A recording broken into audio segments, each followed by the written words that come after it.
อยอหถาวันทากราบน้อมต่างดวงดอกซ่อมมาทุกบุภาตัวข้าม่อนน้อยกราบไหวทูลสาไตรรัตนาสามดวงเก้าเงาไหวเจ้าสังฆะครูบาอาจารย์ตนกองวัดงามสั่งสอนม่อนค่าสั่งสอนม่อนค่าขอนอบน้อมในคุณพระรัตนตรัยอันมีคุณพระพุทธคุณพระธรรมคุณพระสงฆ์คุณรัตนแก้วเจ้าตั้งสามประการอันเป็นสารณะเป็นที่พึ่งแก่พุทธศาสนิกชนพุทธบริษัททั้งหลายขอย่อมือ10 นิ้วถวายความเคารพมายังครูบาอาจารย์พระเถรานุเถระครูบาสังฆะพระสังฆาธิการพระสงฆ์ทุกรูปทุกตนขอความสุขความเจริญในธรรมขอจงมีแก่ศรัทธาญาติโยมสาธุชนพุทธศาสนิกชนชาวพุทธทั้งหลายขอเจริญพรธรรมสวัสดีมายังป้าอุ้ยแม่อุ้ยลุงป้านาอาศรัทธาญาติโยมสาธุชนตลอดถึงผู้สนใจในธรรมเป็นต้นว่านักเรียนนักศึกษาและเอกละอ่อนเยาวชนที่สนใจในไฟในธรรมซึ่งก็ในช่วงตอนเย็นวันนี้ก็กลับมาติดตามรับฟังเข้าสู่รายการธรรมะของทางสถานีวิทยุกระจายเสียงแม่ขจารโมเดิร์นเรดิโอ FM 94.50 เมกะเฮิรตซ์ทดลองประกอบกิจการในประเภทกิจการทางธุรกิจออกอากาศณอาคารเลขที่ 103 หมู่ที่ 6 บ้านสัตมนาตำบลเมเจดีย์อำเภอเวียงป่าเป้าจังหวัดเชียงรายในรายการธรรมะบันเทิงใจลิงก์สัญญาณไปยัง 98.75 เมกะเฮิรตซ์วัดห้วยตองซักเรดิโออำเภอจอมตองจังหวัดเชียงใหม่ก็ในเครือข่ายพื้นสีขาวเพื่อชาวประชาในวันนี้ก็มาฟังการบรรยายธรรมะก็จะได้บรรยายธรรมในช่วงของรายการธรรมะบันเทิงใจโดยตนตัวอาตมาภาพพระครูปลัดนัทพงศ์ทิตาอุทัศิริเจ้าอาวาสวัดดอนจันทร์ตำบลเวียงกาหลงอำเภอเวียงป่าเป้าจังหวัดเชียงรายได้มาทำหน้าที่ในการจัดรายการกับศรัทธาญาติโยมป้าอุ้ยแม่อุ้ยลุงป้านาอาศรัทธาสาธุชนท่านทั้งหลายตั้งแต่ช่วงเวลา 18:10 นาทีจนถึงเวลา 2 ทุ่มก็จะมีระยะการพักเบรกรายการเวลา 1 ทุ่มครึ่ง1 ทุ่มจนถึง 1 ทุ่มครึ่งวันนี้ก็ได้เข้าสู่ช่วงของรายการตามปกติก็ในช่วงตอนเย็นวันนี้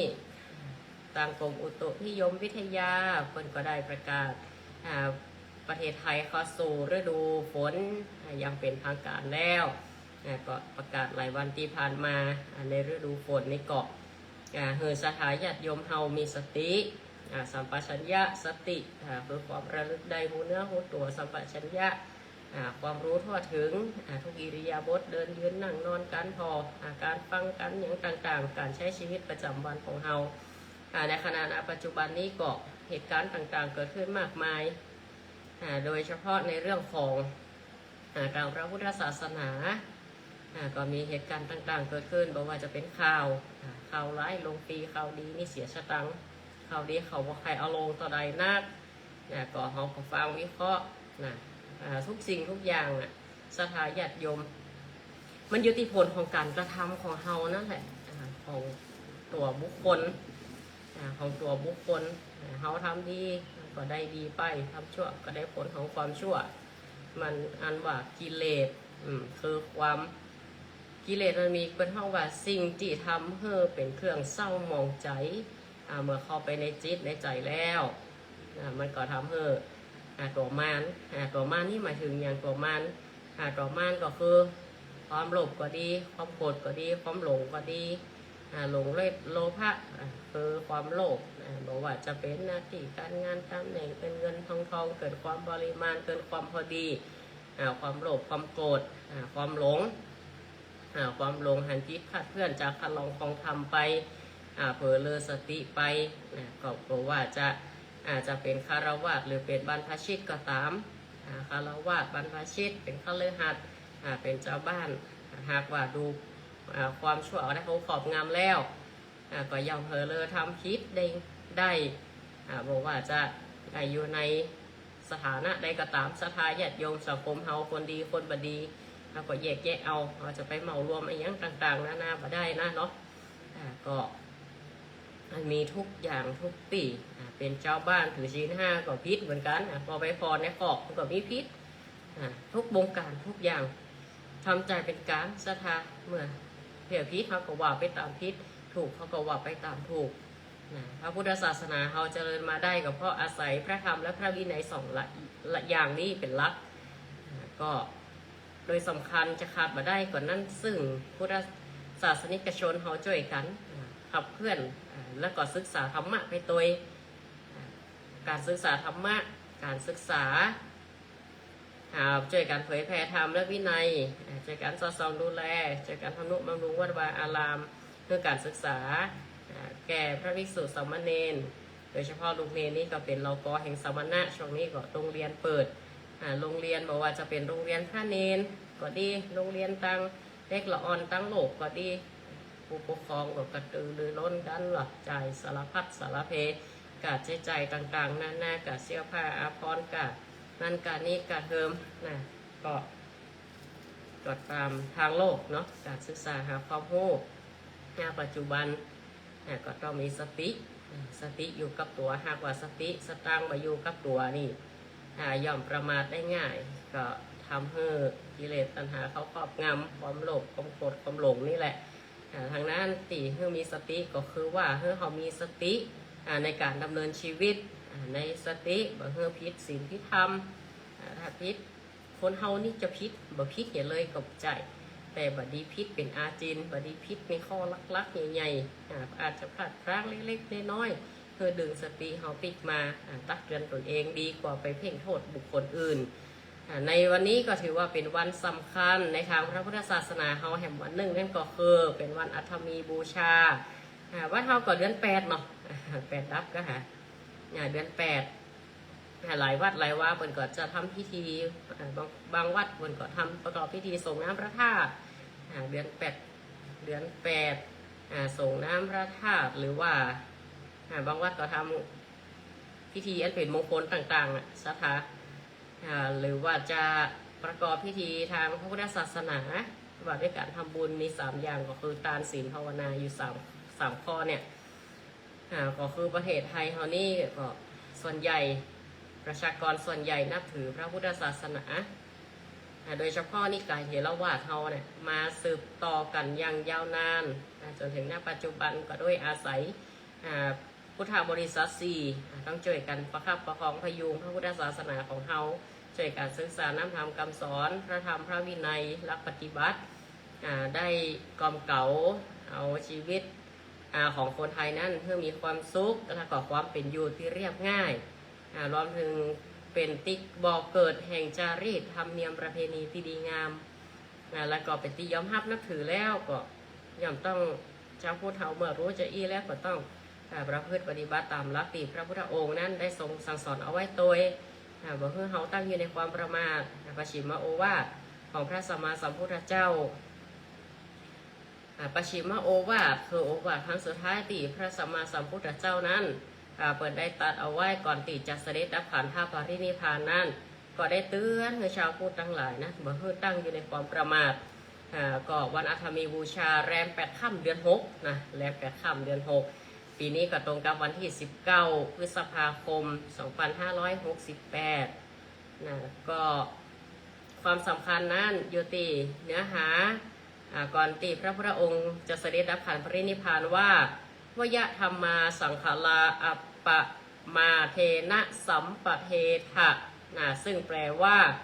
ดูก่อนภิกษุทั้งหลายบัดนี้เขาขอเตือนเธอทั้งหลายว่าสิ่งทั้งหลายทั้งปวงเนี่ยมีความเสื่อมเป็นธรรมดาขอเธอทั้งหลายนั้นยังความบ่ประมาทเธอถึงพร้อมเถิดก็คือว่าเฮาทั้งหลายบ่ประมาทในการใช้ชีวิตในการอยู่ในการสังสมคุณงามความดีบ่ประมาทอยู่ในโลกอันชาไปด้วยยาพิษโดยชาไปด้วยสิ่งต่างๆที่เป็นมายายึดถือเอาไว้ก็ย่อมเป็นทุกข์ยึดนักก็ทุกข์นักเหมือนเฮาเนี่ยถ้าไปยึดนักยึดในสถานที่ยึดในที่อยู่ที่กินที่อาศัยยึดมันถือมันบ่ปล่อยบ่วางก็มี ก็มีทุกข์อะ คนเขาซ่อมมาเหมือนเขาซื้ออย่างใหม่ๆเข้ามานะกะซื้อสมมติซื้อเสื้อผ้าก็ต้องดูแลไปซักไปอย่างก็ซื้อรถก็ต้องดูกับมันให้เหมาะอันใดก็จะดีลุดีปังอันใดจะดีซ่อมอันใดจะดีบำรุงดูแลซื้อหัวนั้นเข้ามาซื้อนี้เข้ามาก็ถ้าเขามีก็ช่วยอำนวยความสะดวกในการใช้ชีวิตประจำวัน แต่หากว่ามันเกินความพอดีก็หกหลุงหลังจะเอาอันนี้กว่าเนอะก่อนเหมือนจะดีใจอยู่จะเก็บอันนี้ไปรีไซเคิลก็เหมือนจะได้ใจนะจะเอานี่ไปบริจาคก็เสียดายเหรอ ไปพอในอันนั้นน่ะละเดียวมือถือเด้งมาละมาเดียวนี่หนทางช่องเงินออกง่ายหรือว่าลาซาด้าว่าช้อปปี้ว่ามันมีมดโฆษณาต่างๆนานาในเฟซในไลน์ในติ๊กต็อกในสื่อต่างๆคนเขาเฮือตึงคูณเฮือตึงโทษถ้าใครเกินความพอดีแบบบัญญังเนี่ยค่าใช้จ่ายแบบจ่ายไปติ๊กสุดท้ายเปลี่ยนจะใดนะควรสำรวจแบบเดียวนี่ที่นักวิชาการเปิดออกมาคือข้อมูลคือความรู้โดยเฉพาะไม่หุ้ยนะเถอะ หรือว่าคนทั่วอายุทั่วไปคนกลางคนเนี่ยคนไว้กลางคนเนี่ยก็ได้จะติดทันอย่างว่าเวลาสะสมของเป็นโรคสะสมเป็นโรคสะสมของสามารถจะจัดระเบียบได้ไม่ใช่เมาล้วนนะบางคนนะบางคนหลายๆกัน100-200 คนจะมีอย่างบางกี่คนโรคสะสมของเต็มปื้นเฮียนเต็มครัวไฟเต็มมันเนี่ยเอาได้ก็เหมือนดูดีใจจะหวังก็จะได้จะขายก็ได้ถูก บริจาคก็ยังจะได้ใจอยู่เสียดายอยู่เอาเข้าอันนั้นก็ดีเอามาอันนี้ก็ลดราคาซื้อเข้ามาติ๊กมาสะสมเป็นโรคสะสมของไปโดยมือเนื้อหัวตัวทำให้ขาดมีผลต่อการขาดระเบียบในการจัดระเบียบกับชีวิตมันก็จะส่งผลต่อการดำเนินชีวิตของเราตัวอันนี้สถาญาติโยมอันว่าความประมาทเนี่ยบอกว่าจะเป็นการอาศัยการอยู่กันกินไอ้อย่างต่างๆของเราก็ดีการใช้ชีวิตประจำวันของเราเนี่ยบางทีมันก็ทำให้ชีวิตของเราขาดประสิทธิภาพไปเพราะว่าเราบ่ได้วางแผนหรือว่ามีระเบียบมีวินัยคือกรอบที่เขาจะอยู่จะใจกรอบวินัยก็คือรักปฏิบัติบอกให้มันเกิดความพอดีไปคือมันบอกพอดีเนี่ยเหมือนกับคำว่าทางสายกลางหรือมัชฌิมาปฏิปทาถ้าอู้ในถึงทางธรรมแล้วความบ่ประมาทในที่นี้ก็หมายถึงว่าบ่ประมาทในการทำเรียนศึกษาธรรมะบ่ประมาทในการศึกษาความรู้นั้นมาใช้ให้เกิดประโยชน์เพื่อตนและบุคคลอื่นประโยชน์เพื่อตนโดยส่วนหนึ่งประโยชน์เพื่อสาธารณะเพื่อสังคมประโยชน์สุดท้ายก็ประโยชน์ส่วนตัวของเขาเองอยู่ดีหมายถึงว่าเฮ้ยใจสิ่งที่เขาศึกษาไปเนี่ยให้มันกล่อมเกลาจิตใจของเขาให้มันห่างจากความโลภความโกรธกิเลสตัณหาต่างๆถ้ามีสิ่งเหล่านี้แล้วเนี่ยก็ทำให้ชีวิตมันมีประสิทธิภาพมากขึ้นก็เขาก็เตือนเอาเตือนตนนั่นแหละดีถ้าคนอื่นมาเตือนตนบางคนนี่มีจริตแบบคนสอนมาได้ยังอยากมันก็จะอันนี้ไปเหมือนกับว่ามาสอนนี่อย่างที่เห็นมึงจอนใครสอนมาเต้นไปฉะนั้นแล้วพระองค์ก็ทรงได้บอกว่าตนเตือนตนนั่นแหละดีหน้าที่อัตสมังเปมังถ้าอื่นเสมอต่อเก่าตึ้งเหมือนนะมัดไฟตกเขาใส่หน้าขานี่ไข่แบบปัดขวางนี่มันใจลายละจะปัดให้คนอื่นก่อนนี่มีทางเนาะสถานเนาะคนเขากินข้าวแตนกันก็จีอิ่มแตนกันได้แตนกันแบบอิ่มแตนได้ถ้าบุญก็เหมือนกันบุญก็ไม่ใช่ว่าหื้อกัดตานอย่างเดียวในนิพพานสูตรมันก็บอกว่าบางคนบอกหู้ลักษณะแห่งการตานหันเปิดตานก่อนนับเต่าตานไปบอกขาด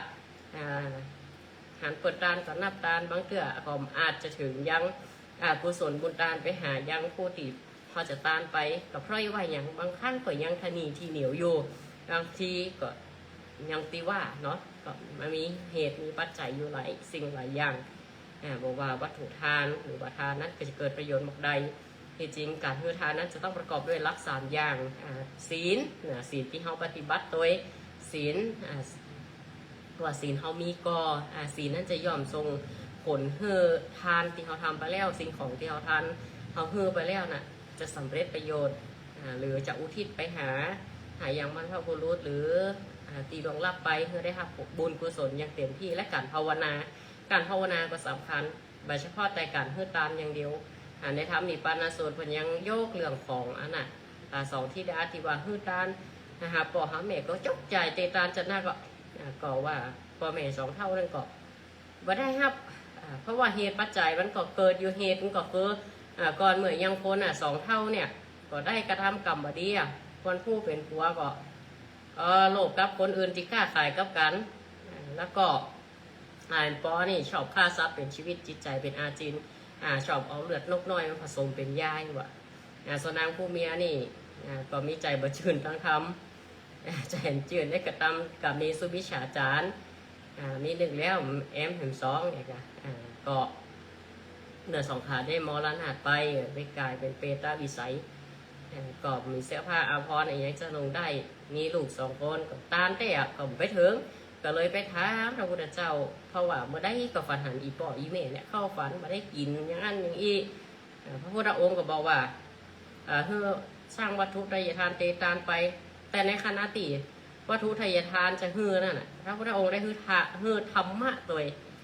ก็คือได้ออกอุบายเป็นอุบายในการที่จะฮือตานควรจะมีการเตะทำอย่างผูกหนึ่งทำผูกนั่นจึงเป็นที่มาของธรรมนิพพานสูตรเพราะว่าอย่างก็คือน้อม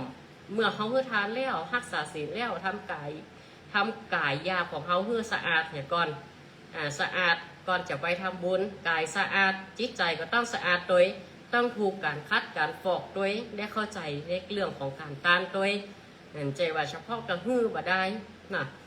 คนก็จะต้องมีปัญญาตัวในขณะที่จะฮือก็จึงควรที่จะเอาทำเหี่ยเรื่องหนึ่งมาเตะเหมือนบ้านเฮาเวลาจะทำบุญบ้านงานมงคลเอาว่ามงคลโดยมากหัวใจลักๆก็คือการเตะศรัทธาญาติโยมการเตะนี่เป็นสิ่งที่สำคัญว่าจะสาระกะลิวิจาสูตรงานมงคลก็ตามโลกาวุธิก็ตามเพื่อที่จะน้อมใจน้อมจิตให้เข้าไปฟังธรรมเพื่อคนทั้งหลายได้ฟังยังเขาเป็นเจ้าภาพเรื่องหนึ่งเนี่ยก็สามารถขยายความหูไปหาคนตักหลายๆคนได้หูตามห้ามทำคำสอนตามสาระที่จะได้รับประโยชน์ที่จะได้รับในขณะนั้นตัวก็ตานศีลภาวนาก็เลยครบเมื่อเขาพิจารณาไปตัวมันได้อย่างที่เปิ้นว่าเนาะสองขามรณะก็ควรที่จะตานทำเมื่อตั้งเขาสองธิดาเนี่ยสองคนพี่น้องเนี่ยสองยิงเนี่ยได้ฟังธรรมก็ได้เข้าใจนะศีลก็มีละตานก็พร้อมแล้วถึงด้วยภาวนาโดยได้จากการฟังธรรมภาวนาไม่บุญสำเร็จด้วยการภาวนาจินตาวิยปัญญาอยู่มูเนี่ยนำมาคิดพิจารณาตัวได้เข้าใจในเรื่องลักษณะของการต้านอย่างเรียบร้อยบุญกุศลนั้นก็ย่อมสำเร็จเพื่อแก่เขาทั้งหลายการตีน้อมใจได้เข้าใจเนี่ยจึงเป็นสิ่งที่สำคัญอย่างยิ่งศรัทธาญาติโยมพระพุทธเจ้าได้โอวาทเป็นคำว่าประชิมมโอวาทครั้งสุดท้ายวยธรรมาสังขาราอัปปมาเทนะสัมปเทธะคือเขาทั้งหลายตั้งอยู่ในความบอกประมาณพึงยังประโยชน์เพื่อตนและคนอื่นเขาก็ได้สามารถที่จะเพื่อคนทั้งหลายได้ฟังธรรมโดยอย่างโดยเฉพาะคนเหนือเขาเนาะสักค่ะบอกว่าจะทำอีกอย่างก็ตามฟังแล้วก็ฟังแฮมได้อานิสงส์แฮมยิ่งจำแล้วได้ฟังมันก็ยิ่งพิจารณาไปต่อยอดความรู้ไปสมมติเขาได้ฟังพวกเมื่อได้ครูเจ้าก็เอามาไล่เนี่ยถามว่าถ้าจำก่อนเพิ่นว่าจะได้ลำดับทำมันมาจะได้คำว่ามาไล่โปรดมาไล่โปรดโลกจะได้ต้องโปรดโลกจะได้ต้องโลกต้องคือโปรดไผ่เนี่ยก็เหมือนกับธรรมนิพพานสูตรและก่อนในธรรมนิพพานสูตรเป็นยังขยายความเห็นนะว่าอานิสงส์แห่งการทานศีลภาวนาอันนี้อานิสงส์อยู่11 ข้อกล่าวด้วยย่อพอเข้าใจบ่เฮือสติหลงไหลเมื่อกระทำการละมรณะการติดจิตดวงสุดท้ายจะหอบหุมกุศลหรืออกุศลนั่นจะไปจบที่จิตดวงสุดท้าย ที่จะหอมโฮมไปหาสุขติหรือทุกขติถ้าจิตบุคคลใดได้ฟอกแล้วสว่างแล้วได้โดนคัดแล้วด้วยธรรมะได้ฝึกบุคคลผู้ฝึกแล้วประเสริฐสุดในหมู่มนุษย์ถ้าจิตมันแบบได้ฝึกอย่างเลยเหมือนคนแข็งแรงอยู่วันหนึ่งได้เกิดล่มป่วยลงหับสภาพตัวเก่าบ่ได้จะเนี่ยได้บางคนก็เกิดสั้นละบางคนก็เก่าวนเก่าไว้ละมันเป็นจะเอเพราะอย่างเพราะจิตบ่ได้ฝึกนะเมื่อเขาจิตได้ฝึกแล้วมันก็เป็นอย่างนี้ก็ไปตามเปิ่นหมอแนะนำไปตามเนี้ยคนเขาก็หลงพ้นได้สักคนเศร้าๆไข่ก็เขาลองเข้าไปอยู่เขาลองไปแต่ก่อนจะเขาจะดับไปเนี่ยจะจากไปเนี่ยจิตเขาได้ฝึกหรือยังสะสมคุณงามความดีหรือยังถึงพร้อมด้วยศีลสมาธิปัญญาก็ที่จะบัต้องว่าโลกไปหน้าเอาหน้าปัจจุบันเนี่ยเขาอยู่แล้วเนี่ยบุคคลอื่นมาหาเนี่ยเหมือนต้นไม้ตีนกตั้งหลายมาอาศัยได้ก่อเป็นห่มเป็นเงาเป็นที่เปิ่งที่เขาได้ก่อรู้สึกว่าบุคคลอื่นเข้าเมื่อเข้ามาหาเขาแล้วเนี่ยรู้สึกปลอดภัยก่อรู้สึกว่าเป็นที่เปิ่งได้ก่อหรือว่าสามารถที่จะหาความรู้ได้ก่อใครวัดจะสถาไม่เห็นนอนอย่างพวกแม่ก็เป็นห่มเป็นเงาเพื่อกับลูกกับหลานพวกแม่หรือผู้ปกครองเป็นผู้แนะนำเป็นผู้สอนเอกละอ่อนเพื่อตั้งอยู่ในคุณงามความดีเพื่อผู้จักไปวัดไปวาผู้จักประเพณีวัฒนธรรมผู้จักการประพฤติปฏิบัติเพื่อดีต่อญาติพี่น้องการอนุเคราะห์หมู่ญาติการเกื้อกูลกันเป็นจะได้การแบ่งปันกันอย่างใดอันใดที่จะเขาจะส่งเคราะห์ได้อย่างอื่นห้องอันนี้เป็นหลักในการปฏิบัติต้องเอาประจักษ์หน้าเตือณปัจจุบันเนี่ยจะเป็นเครื่องวัดเมื่อจิตใจของเขาเนี่ยได้ถูกฝึกมาดีแล้วอันนี้คือธรรมะละสถาธรรมะก็คือสัจธรรมความจริงของธรรมชาติสิ่งที่เขาสุดท้ายเขาไปยึดอย่างมาได้เพียงแต่รับรู้ด้วยอย่างก็ด้วยจิตใจของเขาเพราะว่าจิตคือธาตุรู้นะคือธาตุรู้นะมันรู้ด้วยอย่างตาหูจมูกลิ้นกายใจก็ดีผ่านในอย่างเนื้อหนังมังสาโดยรูปเวทนาสัญญาสังขารวิญญาณอย่างมูเนี่ยซึ่งตั้งหลายเนี่ยมักกระทบกันจิตใจนี่เป็นธาตุที่รับรู้หู้อุ่นหู้ห้อนหู้สุขหู้ทุกข์มันอยู่ที่นี่ศรัทธาทางนี้ก็เมื่อจิตได้ถูกฝึกไว้ดีละมันก็ย่อมไปสู่สุขติถ้าในภพนี้ก็สามารถที่จะบอกวันไหวครับโลกธรรมบอกวันไหวกับกิเลสตัณหาต่างๆจิตใจวันไหวเมื่อโดนกระทบกระทั่งอะไรอย่างก็ตามอะไรอย่างจะเกิดขึ้นจะมีข่าวหรืออะไรอย่างต่างๆนาเอาความดีเข้าใส่หรือว่าเอาธรรมเนี่ยเป็นตัวชี้วัดชี้นำของเขาจิตใจของเขามันก็คือก็ทำให้เรามีความสุขในปัจจุบันและอนาคตของเขาตามที่วันนี้ก็หรือว่าเป็นวันสำคัญอย่างยิ่งตอนนี้พระเนรเขาก็พากันไปสวดมนต์ทำวัดวันสำคัญหลายๆวัดเปิดก็มีกิจกรรมด้วยนะบางวัดอย่างอารามหลวงอย่างเนี้ยส่วนมากเปิดก็จะมีกิจกรรมสำคัญในวันอาถมีบูชาก็จะวันสำคัญเล็กๆน้อยๆเนาะคือสถาญาติโยมได้เข้าใจคำว่าอาถมีบูชาก็คือการบูชาในวันแรม8 ค่ำเดือนวิสาขะหรือว่าเดือน6ก็คือปฏิทินจันทรคติต่อไปเนี่ยบ้านเขาเดือน8บ้านเขาเป็นเดือน8แรมก็คือเดือนดับเนาะ8 ดับเป็นวันถวายพระเพลิงพระพุทธสรีระขององค์สมเด็จพระสัมมาสัมพุทธเจ้าจากที่เสด็จดับขันธ์ปรินิพพานไปแล้ว8 วันก็คือหลังวิสาขะไปเกือบ1 อาทิตย์อาทิตย์กว่าก็คือ1 สัปดาห์นั่นแหละประวัติความเป็นไปเป็นมานั่นก็คือเริ่มตั้งแต่หลังจากที่พระพุทธเจ้าเสด็จดับขันธ์ปรินิพพานวันนั้นเขาถือว่าเป็นวันวิสาขะศีลแล้วนี่นะ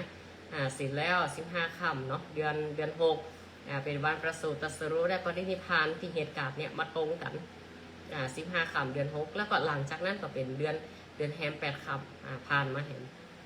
ก็พระพุทธองค์หลังจากเสด็จดับขันปรินิพพานในวันวิสาขะก็ตรงกับ15ค่ำเดือน6ระหว่างต้นสาระคู่ในสารวโนทยานหรือสวนอุทยานเป็นป่าสาระของมูมลกษัตริย์แห่งกรุงกุสินาราก็ยังความโศกเศร้าไปทั่วมูพุทธศาสนิกชนและปุถุชนทั่วไปส่วนพระอรหันต์ขีณาสพก็เกิดธรรมสังเวชก็ครูบาอาจารย์นักปราชญ์เป็นก็ได้ออกความรู้ความเห็นว่าคำว่าสังเวชไม่ได้หมายถึงสลดคำว่าสังเวชในภาษาบาลีนี่รู้สึกว่าสิ่งเปิ่นจะเปรียบเสมือนว่าเป็นการดับเป็นการล่วงไปเป็นการล่วงและภาษาไทยมาใจว่าเป็นเหตุให้สลดเช่นอะไรอย่างก็เช่นว่าสังเวชนียสถานที่ทำให้เป็นที่น่าสังเวชหากไปแล้วให้เกิดความสังเวชเกิดความสลดในสังขารทั้งหลายพระพุทธเจ้าประสูติตรัสรู้แสดงปฐมเทศนาและกอบปฏินิพพานก็มีนักปราชญ์ก็ได้ออกมาให้ความรู้ความเห็นครูบาอาจารย์คำว่าสังเวชจริงๆเนี่ยสังเวชะนี่นะในภาษาธรรมเนี่ยแปลว่าการล่วงพ้นการข้ามไปอย่างนี้แหละคำว่าสังเวชคือเครื่องกระตุ้นสังเวชคือเครื่องกระตุ้นเสริมเฮงเข้าไปก็คือเครื่องกระตุ้นเตือนใจที่เขาพยายามที่จะได้เข้าใจในคำว่าสังเวชอย่างพระพุทธเจ้าของเขาเนี่ยก็ได้ประสูติตรัสรู้ปฐมเทศนาและปรินิพพานสถานนี้เป็นเกี่ยวกับประวัติของพระพุทธเจ้าเป็นที่ตั้งแห่งความสังเวชการตีเข้าใจคำสังเวชนั้นเป็นอย่างใดอาจจะหมายถึงสลดหดหูใจภาษาไทยเขาเกิดความท้อถอยหรือจริงๆแล้วในภาษาธรรมอาจจะเป็นแรงกระตุ้นแรงอย่างที่เกิดสิ่งใดสิ่งหนึ่งที่เกิดขึ้นก็สถานที่เกิดธรรมะสังเวชพระสงฆ์ทั้งหลายจึงเกิดเห็นธรรมนั่นเองธรรมมันทำให้เกิดขึ้นของธรรมหันสัจธรรมการเกิดขึ้นตั้งอยู่และดับไปของสังขารแม้พระสัมมาสัมพุทธเจ้าของนั่นก็ยังเสด็จดับขันธปรินิพพานในพุทธสรีระของเรื่องของพุทธสรีระของพระพุทธองค์ก็ประชุมมีการถวายพระเพลิงพุทธสรีระที่โดยกลุ่มของมลกษัตริย์ได้ปฏิบัติเหมือนที่ปฏิบัติต่อพระบรมศพของพระเจ้าจักรพรรดิเลยที่เบิดได้จัดเอาไว้ถึงแม้ว่าจะเป็นเมืองน้อยที่พระเจ้าไปเสด็จไปที่ห้านก็เพราะว่ามีนักปราชญ์อยู่นั่นก็คือโทนพราหมณ์เปิดได้เข้าใจ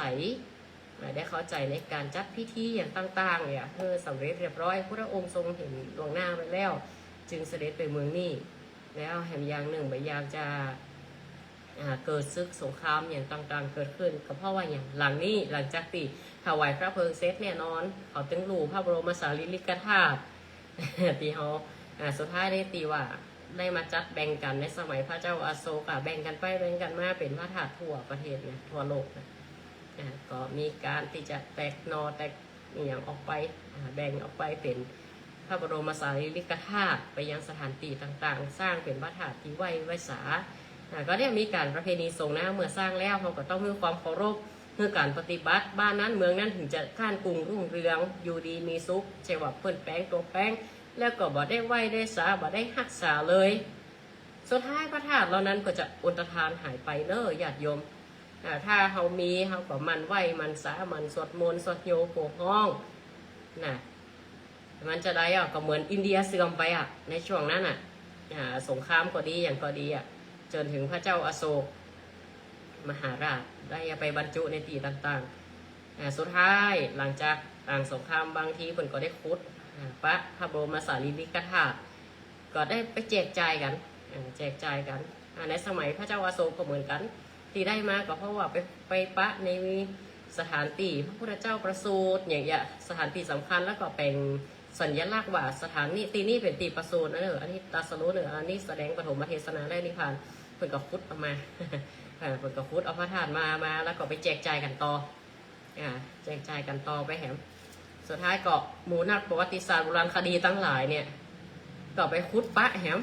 คุดปะพระบรมสารีริกธาตุตีพระเจ้าอโศกนะ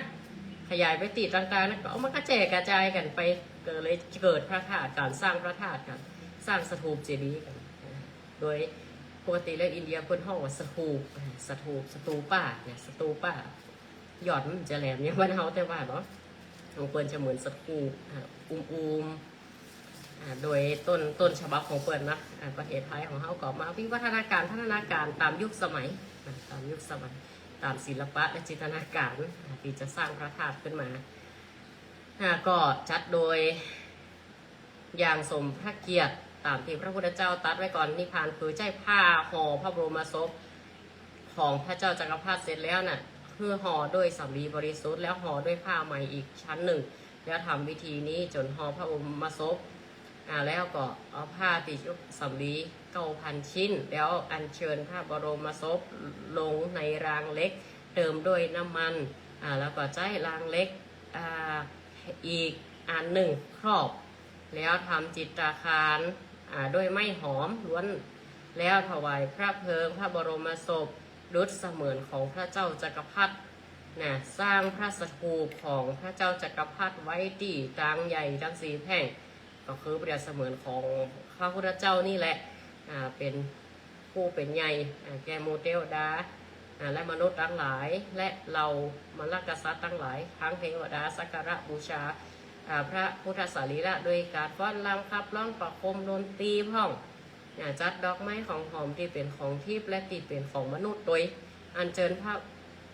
พุทธสรีระไปทางทิศเหนือของเมืองแล้วก็เข้าสู่เมืองกลางประตูทางทิศเหนืออัญเชิญผ่านใจกลางเมืองออกไปทางประตูทิศตะวันออกเสร็จแล้วก็ประดิษฐานพระพุทธสรีระณมกุฏพันธเจดีย์ของเรามรรคกษัตริย์ทางทิศตะวันออกของเมืองวันที่7ของการปรินิพพานเรามรรคกษัตริย์ทั้งหลายก็มีพระประสงค์จะจุดไฟดีจิตตาคารของพระพุทธเจ้าแต่ไฟนั้นบัดติดสถาญาติโยมแม้แต่ขนาดเคลื่อนก็ยุดไปชะงักไปครั้งหนึ่ง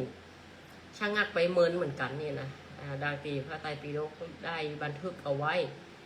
ก็แล้วก็จะจุดแหมก็บัดติดนะจนถึงวันที่8ของการปรินิพพานก็คือว่าในอันเนี้ยมีเนื้อหาใจความอธิบายไว้ว่าพระมหากัสสปะพร้อมด้วยภิกษุหมู่ใหญ่ประมาณ500 รูปเพิ่นยังเดินทางมาบ่ถึงเตื้ออันนี้อาจจะเป็นเฮติเทวดานิมิตเป็นการแสดงฤทธิ์ของเทวดาก็ดีหรือว่าเหรียญพุทธานุภาพก็ดีที่ยังต้องรอพระมหากัสสปะก่อนเพราะพระมหากัสสปะนี่เป็นผู้ทรงทุดงตัวเปิดไปประกาศเผยแพร่พระมหากัสสปะนี่เป็นสาวกองค์สำคัญซึ่งพระมหากัสสปะเนี่ยจะถือว่าเป็นสาวกที่พระพุทธองค์ได้ยกย่องพระมหากัสสปะเปิดกำลังเดินทางมาไปไกลไปเผยแพร่พระศาสนาดึงสาวกดึงพระสงฆ์แห่หมู่ใหญ่500 กว่าเดินทางยังบ่ถึงเตื้อเป็นอรหันต์องค์หนึ่งติเอตทัคคะยกย่องที่เป็นแบบอย่างในการทุดงและสรรเสริญคุณแห่งการทุดงเนี่ยก็ต้องรอพระมหากัสสปะก่อนเพราะมีคุณประโยชน์ตามพระพุทธศาสนาก็เป็นหัวเรี่ยวหัวแรงในการเผยแผ่ประกาศธรรมซึ่งเดินทางไกลจากกรุงปาวามายังกรุงกุสินาราจนถึงจิตรการของพระพุทธเจ้าท่านและคณะสงฆ์ก็โฮมจีวรเฉวียงบ่าประนมมือทำประทักษิณแล้วเดินเวียนขวารอบจิตรการถึง3 รอบเปิดผ้าคลุมทางพระบาทถวายอภิวาทพระยุคลบาทของพระพุทธเจ้าด้วยความเคารพเมื่อกระทำดังนี้แล้วเสร็จทุกรูปจิตรการพระพุทธเจ้าก็ไฟลุกโชนช่วงขึ้นเองอย่างน่าอัศจรรย์การถวายเพลิง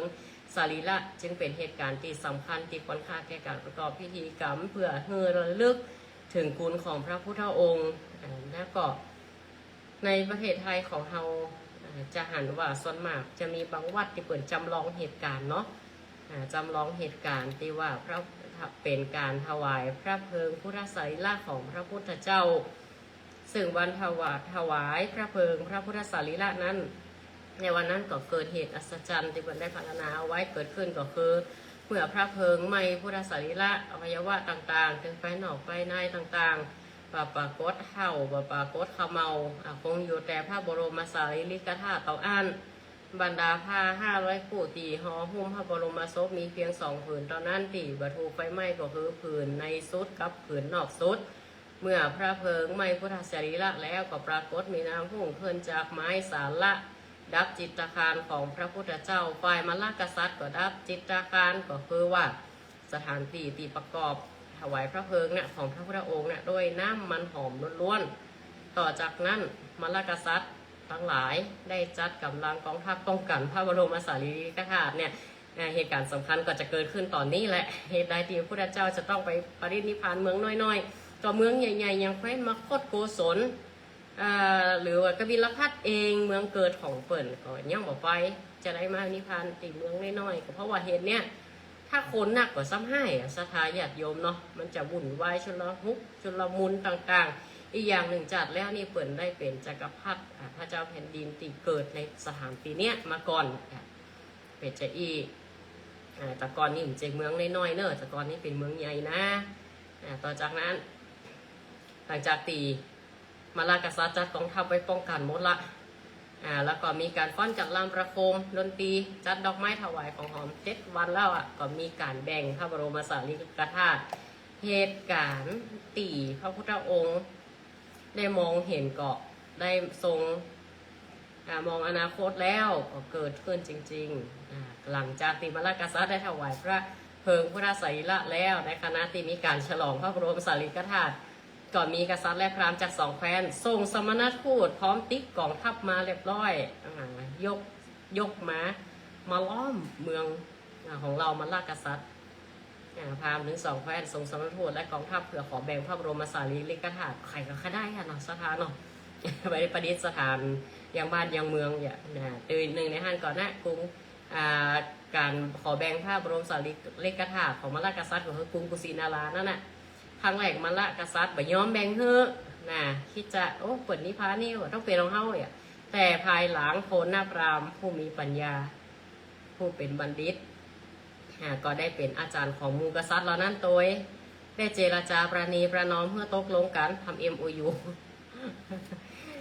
ในเขาก็เป็นพุทธศาสนิกชนเป็นศิษย์ตถาคตเหมือนเดียวกันอาจารย์ก็เป็นอาจารย์สูงสุดละเป็นบรมครูละเพื่อตกลงกันโดยพรรณนาถึงพระคุณและลักธรรมของพระพุทธเจ้าในที่สุดก็จึงได้ยอมแบ่งพระบรมสารีริกธาตุออกเป็น4 ส่วนต่อๆกันแรกๆก็จะยกทัพตีกันแล้วนะ7 แคว้น7-8 แคว้นน่ะต่างคนก็ต่างทรงทูตสร้างเอากองทัพมาโดยบรรดาทูตานุทูตก็ได้อัญเชิญพระบรมสารีริกธาตุกลับไปเมืองของตนพอใจกันละดังนั้นเดี๋ยวไปฉลองบ้านเมืองตัวเก่าเอาไปใส่แบ่งสถูปไว้ในสักการะบูชาและสร้างพระสถูปบรรจุไว้ส่วนโคนพราหมณ์ได้รับพนานติดใจตวงพระบรมสารีริกธาตุไปสร้างพระสถูปบรรจุไว้สักการะบูชาภายหลังเจ้าโมริยะแห่งเมืองเบพลิก็ทรงทูตมาขอแบ่งพระบรมสารีริกธาตุหลังจากมีการแบ่งเป็นตีเสร็จสิ้นแล้วมาลากษัตริย์แห่งกรุงกุสินาราก็หมอกครั่งคานหรือเท่าทานที่เป็นที่เต่าเนาะเพื่อไปแล้วก็นำไปสร้างพระสถูปบรรจุไว้สักการะบูชาที่เมืองของตนก็เป็นมูลเหตุที่เกิดทำสังคายนาแรกเริ่มมีการทำสังคายนาหลังพระพุทธองค์ที่ผ่านแล้ว3 เดือนก็เกิดเหตุการณ์แล้วเนี่ยสัทธาก็เกิดความสงสัยเรื่องในพระธรรมวินัยสาเหตุหลักๆก็มาจากพระภิกษุจิวาสุภัททะอันนี้บวชเมื่อเท่าเนี่ยหันเท่าแล้วง้อมใจนะ เกี่ยวภาษากำลังบวชโยเนาะยังบอกเขาทำผู้วินัยบางทีก็ไปเผยแพร่ศาสนาพิษสอนธรรมะพิษเอาศาสนาลัทธิอื่นมาโปนสอนพ่องเปิดว่าเสือตัวว่าพระเจ้าพ่องเนี่ยเปิดว่านะหันเท่าง้อมใส่หันเจมมาหลายลายแล้วไอ้น่ะ ว่าเล่นกรรมได้เนี่ยสถาออกเขาคูวันแต่ว่ามันชื่อที่ก็บัดตั้งถึงบัดเดียวก็ย้อนเอียสถามันบัเข้าไผ่ออกไผ่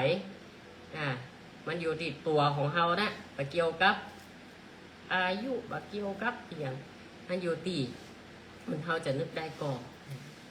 มันเฮาจะนึกได้ก่อนมีสติได้ก่อนก็สุภาธานี่ก็มีอายุนักแล้วเป็นลูกศิษย์ของพระมหากัสสปะนะเก้าดูมีนพระธรรมวินัยจับช่วงพระธรรมวินัยอีกเนาะก็เป็นเหตุให้พระมหากัสสปะเนี่ยเก่งใจว่าโอ้ถ้ามีทุเจ้าจะอีเห็นนี่ไปน้ำจะเป็นยังไงฮะก็สุภาธาก็มีหลายเรื่องโยเช่นว่าหลังจากที่ภิกษุบางกลุ่มหรือว่าเจ้าบ้านเจ้าจองที่พระพุทธองค์ทรงปรินิพพานน่ะแล้วน่ะในเหตุการณ์วันนั้นน่ะที่พระพุทธเจ้าปรินิพพานน่ะบางโตนเปิ้นก็มาสามารถกั้นน้ำตาได้สลดสังเวทีพระพุทธเจ้าปรินิพพานน่ะก็มาเกิดหลังน้ำตาของเศร้าเสียใจของสุภาธาก็อาจจะอู้ไปว่าเจ้าเปิ้นอย่างไหนๆก็เนี่ยมีคนมาติมาเตือนเขาละต้องมีไผ่มาคอยคันนาบมาเก้นแหนมละอันเนี้ยก็ทำให้พระมหากัสสปะได้ยินได้หูก็เกิดความสลดหลังจากจัดพิธีอย่างเสร็จแล้วร้อยหลังจากนั้น3 เดือนน่ะก็เป็นเหตุให้เกิดทำสังฆายนาและก็ปรับอาบัติพระสุภาธาเรียกประชุมสงฆ์500ทำสังฆายนาบางคนก็ว่าจะเชื่ออย่างพระไตรปิฎกบัจจัยพุทธวจนะบัจจัยกระพู้พุทธเจ้าก็ไผ่500 กว่าโตนท่านน่ะรอบแรกอรหันต์ทั้งนั้นใจตู้เจ้าแต่ว่านี่ลูกใช่ตู้ขอนี่ลูกใจเอาตู้เจ้าจีดกหรอเป็นเอาอรหันต์นะขนาดพระนนท์บรรลุอรหันต์ยังไม่ได้เข้าห่วมนะถ้าพระนนท์บรรลุนะเพราะพระอานนท์นี่เก็บข้อมูลไว้หมดพระพุทธเจ้าเตะคือไผ่ฟังตีรับตาพระพุทธเจ้าจะต้องมาเตะให้พระอานนท์ฟังแห่งกรรมหนึ่งแต่ว่าพระอานนท์บ่ได้บรรลุพระอรหันต์เตือจะต้องบรรลุก่อนก็เหมือนว่าสามารถที่จะรู้ทั่วถึงธรรมใจว่าท่องจำได้อย่างเดียวแต่ก็ขาดการบรรลุธรรมเนาะสถาเพื่อที่จะเข้าใจโยงหาการได้มันเป็นเท่าบวกเลขกะ10 ลบ1จะได้ว่าได้9ตัวคำตอบ9 มาบวก 1ก็เป็น10ในการตรวจคำตอบก็คือหมายถึงพิจารณาธรรมสามารถโยงหากันสามารถที่จะโยงประเด็นอย่างต่างๆอันนี้คล้ายๆกันรอพระอานนท์แห่งตนน่ะจนบรรลุอรหันต์น่ะแล้วก็ถึงครบ500ถึงทำสังฆายนาได้ณธรรมสตะวันคูหาสถาใกล้กรุงราชคฤห์โดยมีพระมหากัสสปะนี่แหละเป็นประธานเหตุนี้เองเทวดาทั้งหลายเลยมาอยากยังบ่เฮือไฟเนี่ยจุดพุทธสรีระของพุทธองค์เตือรอพระมหากัสสปะพร้อมด้วยส่งมูมากถึง500 กว่าเดินทางมาถึงเพราะเป็นหัวเรี่ยวหัวแรงสำคัญแม่แห่งสำคัญพระมหากัสสปะและเป็นผู้เลิศในทางธุดงค์เข้าวัดโดยวัดปฏิบัติของเปิดนี่บ่ต้องอู้ถึงเป็นผู้ตีเลิศในทางด้านธุดงค์โดยพระมหากัสสปะเป็นประธานซักถามพระธรรมวินัยพระนนท์เป็นผู้วิสัชนาธรรมก็คือตอบหัวข้อธรรมะอันใดเป็นจะเนอใครสงสัยขึ้นมาทักท้วงขึ้นมาเปิดในสภาประมาณนั้นพระอุบาลีเป็นผู้วิสัชนาพระวินัยแต่เหตุเนี่ยมันคล้ายๆกับสภาแต่เพื่อนบ่มีปัญหาเพราะอย่างก็เพราะเปิดเป็นพระอรหันต์เป็นบทเหตุที่ต้องเป็นพระอรหันต์ก็เพราะถ้าคนเรามีคุณธรรมมีศีลธรรมเพื่อประโยชน์สุขของส่วนรวมแต่ยึดแต่เนี่ยการประชุมสภาจะมีปัญหาเลยจะบัดแตกเลยจะมีการความหลังความมติความไม่อย่างสักอย่างสถานมันก็จะลาบเลื่อนมูโต้กับโต้ไปมูบหันชอบกับบหันไปบางทีประชุมไปประชุมการประชุมเป็นโมฆะเนี่ยลมก็มีก็เหตุเนี้ยก็จะได้ว่าต้องเอาพระอรหันต์ถึง500 กว่าลูกเปิ่นมันมีปัญหากันทำอยู่กี่เดือน3 เดือนน่ะอันนี้ประชุมแบบกี่วันสถางานของประเทศถึงประเทศอันนี้งานพระศาสนาเปิดใจถึง3 เดือนสถารวมคำสอนจนสำเร็จเกิดขึ้นเพื่อรักษาพระธรรมวินัยนี่ก็เป็นก็พอตีสภาญาติโยมเขาก็พอจะเข้าใจ เกี่ยวกับความเป็นไปเป็นมาวันอาธมีบูชาเหตุการณ์ก่อนและเหตุการณ์หลังจากตีถวายพระเพลิงพุทธสรีระเนาะแล้วท้ายก็ได้พระบรมสารีริกธาตุในสมัยตีเปิ่นขอแบ่งกันไปนั่นแหละพระเจ้าอโศกก็ไปพบไปปะเอาพุทธออกจากมูนี่แหละแล้วก็รวบรวมแล้วก็ไปสร้างถาด84,000 ปั้นแล้วก็ต่อมานักประวัติศาสตร์ในยุคเนี้ยก็เปิ่นก็ได้ไปสำรวจตรวจพอสถานที่นั้นล้วนเป็นสถานที่ที่มีจริงตามเอกสารตามจารึกตามอย่างต่างๆพระเจ้าอโศกก็มีการมองการไกลที่เปิดได้สร้างไว้ที่ไหนอันได้เป็นสถานที่สำคัญเปิดก็แปลงเสาอโศกรูปสิงโตขึ้นมาหมายเอาไว้เพื่อคนรุ่นหลังจะได้ศึกษาได้หู้รูปธรรมจักรอย่างต่างๆสมัยนั้นก็ยังบอกนิยมสร้างพระพุทธรูปเปลือกสถาปนิยมจารึกคำสอนพระธรรมอย่างต่างๆลงในศิลาผ่องลงในแผ่นเงินแผ่นทองผ่องก็รุ่นต่อรุ่นสืบกันมาครับบรมสารีริกธาตุแล้วก็พระธาตุความอัศจรรย์ของเปิ่นก็คือถ้าเป็นพระธาตุแต่เนี่ยบุคคลใดหรือบ้านเมืองใดเนี่ยมันสักการะมันสรรเสริญด้วยการทานศีลภาวนามันสวดมนต์ปฏิบัติธรรมเมื่อเอาไปแปลงเป็นพระธาตุหรือว่าสถูปแล้วเนี่ยก็จะทำให้ความเจริญความการกรุงรุ่งเรืองอยู่ที่หั่นหากว่าเมื่อใดคนตั้งหลายละการปฏิบัติละน้ำทำกรรมสอนเมื่อนั้นสารีริกธาตุเนี่ยต่างๆสิ่งศักดิ์สิทธิ์แม้แต่เทวดาตีเปิ่นมาอารักษาเนี่ยเปิ่นก็จำอยู่เหมือนกับสีเปิ่นว่ามีถ้าเป็นของพราหมณ์เปิ่นห้องว่าสีแปลว่ามงคลมาอยู่ละอันเป็นลักเป็นชัยเปิ่นว่าอยู่ละมันเป็นลักเป็นชัยเฮือเฮาละเลิกมุนสีอย่างเหมือนตีหมอดูเปิ่นพอมีมุนละมีสีมีเดชมีอย่างพวกนี้ก็ไปอยู่ละไปอยู่ละเพราะอย่างก็เพราะว่าเขาได้ดูแล้วประทับอย่างดีฉะนั้นแล้วชาวพุทธเฮาเมื่อถึงเดือนเพ็ญอย่างก็ดีก็จะมาประกอบพิธีตีจะส่งน้ำพระธาตุหรือว่าประเพณีห่มผ้าพระธาตุยังวันนี้ก็มีหลายวัดหลายวาเหมือนกันเนาะในอำเภอเวียงป่าเป้าหรือจนถึงทุกตีก็ยึดเอาเดือน8 เพ็ญของ8 ดับของ9 เพ็ญ9 ดับอย่างเขาว่ากันไปตรงกับมาฆะของวิสาขะอาสาฬหะอัฐมีก็ว่ากันไปแต่ของวัดดอนจันทร์เอานี่ใจเย็นๆสถาพูดเอาออกวาสาแล้วก่อนวันที่12 ตุลาก่อนก็ฝากกันตอนนี้ก็จบ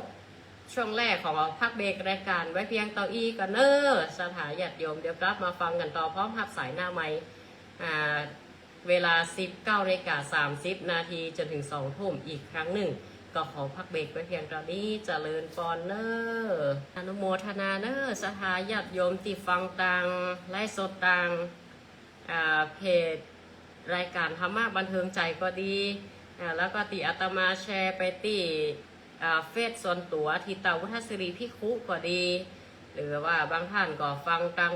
การจัดรายการสถานีวิทยุ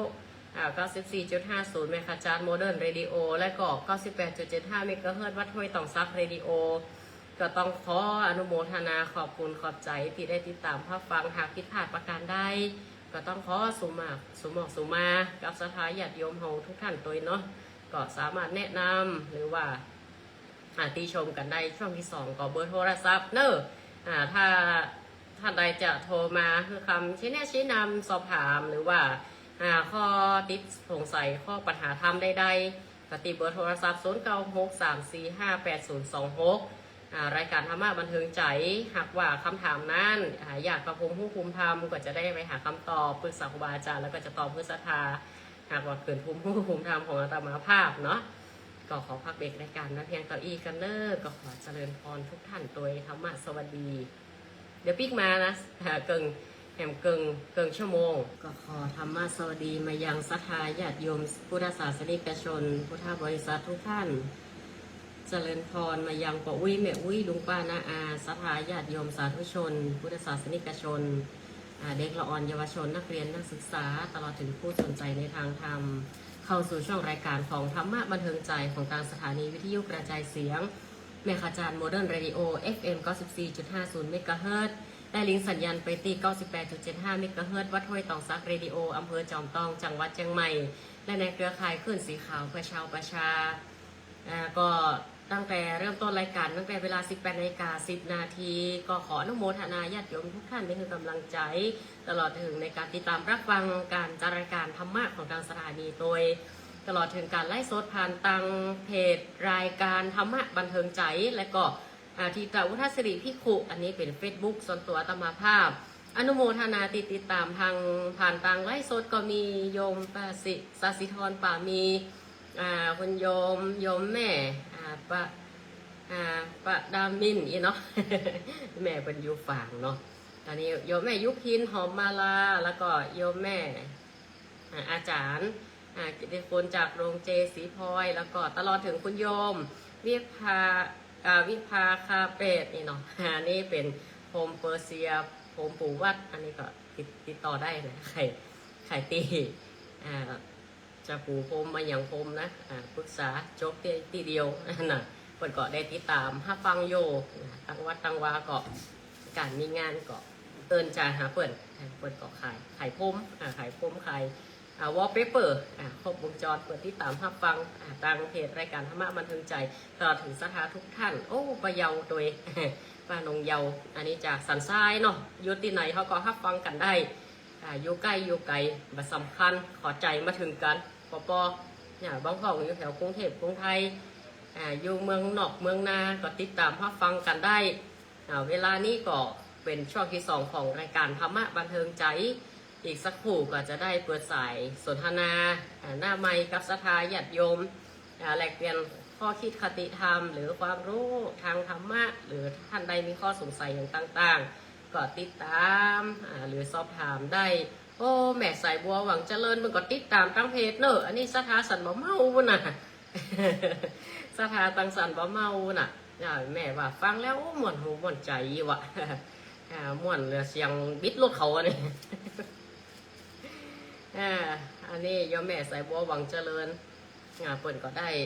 ติดตามรับฟังโดยตลอดนะติดตามรับฟังโดยตลอดจนถึงโอ้พระอาจารย์สุชาติอันนี้พระอาจารย์สุชาติเนาะวังเหนืออนุโมทนาเนอะท่านอาจารย์ ได้ติดตามรับฟังคือกำลังใจเนาะหากว่าผิดพลาดอย่างประการใดก็ต้องขอสมาอภัยกับครูบาอาจารย์อย่างตัวคือคำแนะนำชี้นำได้